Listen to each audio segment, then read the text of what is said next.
कैसे हैं आप सब। आज हम लोग बहुत ही इम्पोर्टेंट टॉपिक डिस्कशन करने वाले हैं मैकेनिकल सिलेबस से रिलेवेंट।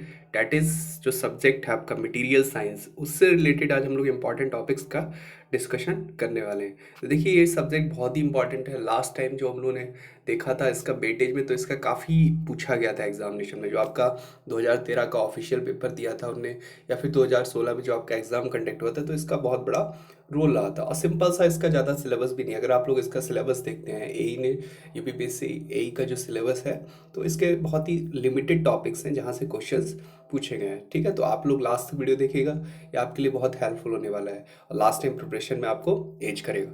ठीक है, तो आज इसके बारे में हम लोग डिस्कशन करेंगे कि जो आपका मैकेनिकल इंजीनियरिंग है, मटेरियल साइंस जो सब्जेक्ट है, इसके कौन से इंपॉर्टेंट टॉपिक्स हो सकते हैं। ठीक है, तो सबसे पहले तो हमें पता है ये जो होता है ये कौन से पेपर में आता है। This is ask in paper.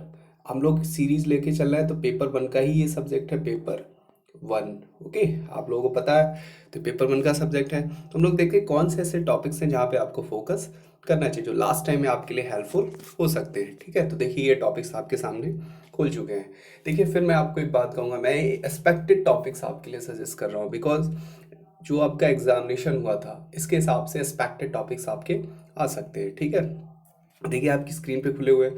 तो पहला अगर हम देखें, heat treatment process, that is crucial topic.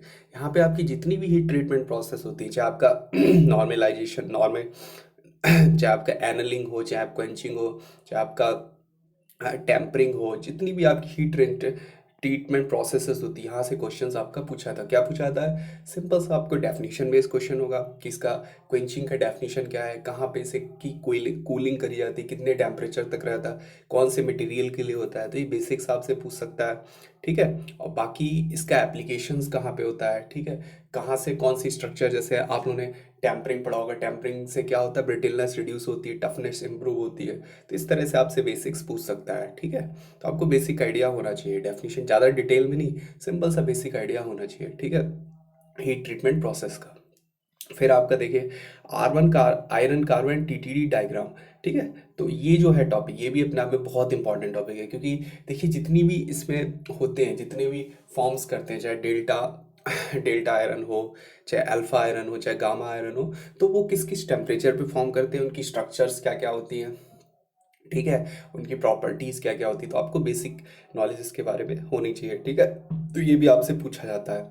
फिर आपका देखिए फेज डायग्राम का है। फेज डायग्राम क्या है, आप लोगों ने पढ़ा है वो लीवर रूल जो होता है आपका, कैसे कैसे फेस का ट्रांसफॉर्मेशन होता है, वहाँ से बेसिक क्वेश्चन, कभी कभार फॉर्मूला बेस्ड न्यूमेरिकल भी बन सकता है। ठीक है, फिर आप देखिए क्रिस्टल सिस्टम। क्रिस्टल सिस्टम आप लोगों ने पढ़ा है, जो पहला चैप्टर था आपका मटेरियल साइंस का बेसिक्स, वहाँ से बनता है कि आपका एटॉमिक पैकिंग फैक्टर क्या है, जो आपका एफसीसी है, और या जो आपकी और स्ट्रक्चर्स है, बीसीसी है, सिंपल क्यूबिक है, या एससीपी है, उनका एटॉमिक पैकिंग फैक्टर है, उनका कोऑर्डिनेशन नंबर है, ये सब आपको पता होना चाहिए। जो रिलेशंस होते हैं वो आपको पता होना चाहिए। तो बेसिक्स आपको आने चाहिए, जहाँ से आपका डायरेक्टली क्वेश्चंस बन सकता है। ठीक है, फिर आप देखिए क्रिस्टल इम्परफेक्शन।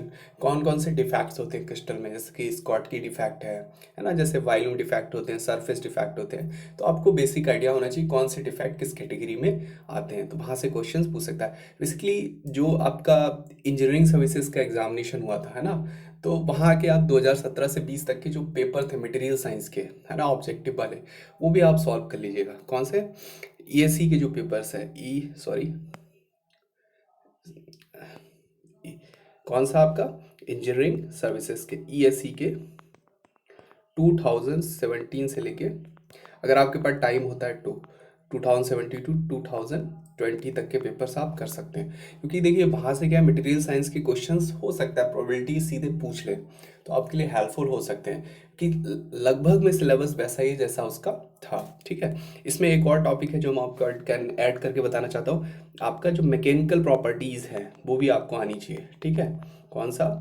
मैकेनिकल प्रॉपर्टीज़, है ना, मैकेनिकल प्रॉपर्टीज़, है ना। जैसे आपका कौन कौन सी मैकेनिकल प्रॉपर्टीज होती है, इलास्टिसिटी है, प्लास्टिसिटी है, तो ये सब होती है आपकी मैकेनिकल प्रॉपर्टीज़।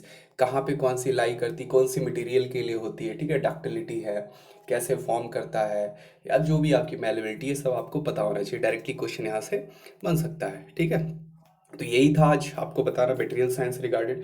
और आप लोग अच्छे से प्रिपरेशन करिए। और एक बात और आपको सजेस्ट करना था, जितना भी हो अपना कंसाइज रखिए, ज़्यादा डिटेल में मत जाइएगा। बिकॉज रीज़न ये है क्योंकि आपके पास टाइम बहुत कम हुआ है। जब आपके पास 2.5 घंटे हो गए और आपको पेपर अटैम्प्ट करना होगा, 125 क्वेश्चंस हो गए, तो आप मान के चलिए कि अगर आप, क्योंकि ऑफलाइन एग्जाम होगा तो बबल फिल करना पड़ेगा, तो आपको एग्जामिनेशन कम से कम टाइम में करना पड़ेगा, है ना।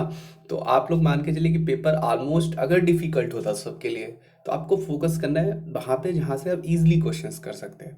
ठीक है, तो अपना कवरेज करिए, प्रैक्टिस करिए जितना हो सके, और अपना एग्जामिनेशन में बेस्ट दीजिए। ठीक है, तो आज की वीडियो में यही डिस्कशन करना था। अगर आपका कोई डाउट है तो आप कमेंट करके पूछ सकते हैं। और अगर आप लोग पहली बार चैनल पे आए हैं तो प्लीज़ सब्सक्राइब कीजिए, और ऐसी वीडियो की अपडेट हम आपको देते रहेंगे। जो भी रिमेनिंग सब्जेक्ट है उनको भी मैं आपको बताने की कोशिश करूँगा। ठीक है, तो अपनी प्रिपरेशन अच्छे से करिए, stay focused, do well in the examination. Thanks for watching.